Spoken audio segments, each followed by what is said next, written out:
अस्सलामुअलैकुम। अंसारी इलेक्ट्रॉनिक्स में एक नई वीडियो के साथ एक बार फिर से हम आपको वेलकम करते हैं। तो जनाब, हमारे पास ये 82 इंच की एलईडी का डिस्प्ले प्रॉब्लम का इशू रिपेयर होने के लिए आया है। जैसे कि आप जानते हैं कि अंसारी इलेक्ट्रॉनिक्स पूरे लाहौर में एलसीडी और एलईडी की रिपेयरिंग की सर्विस फराहम कर रहा है।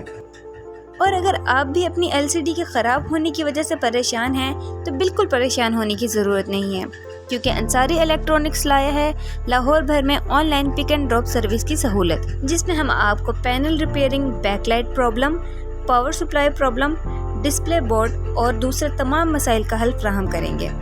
तो इस मसरूफ़ ज़िंदगी में आप बिल्कुल भी परेशान मत हों, क्योंकि अंसारी इलेक्ट्रॉनिक्स आपकी एक फ़ोन कॉल की दूरी पर है। तो अभी अपना फ़ोन उठाएं और नीचे दिए गए नंबर पर राब्ता करें और अपनी मुश्किल को आसान करें। हम उम्मीद करते हैं कि आप अंसारी इलेक्ट्रॉनिक्स का एक बार ज़रूर विज़िट करेंगे। अपनी दुआओं में अंसारी इलेक्ट्रॉनिक्स को याद रखिएगा। अल्लाह हाफिज़।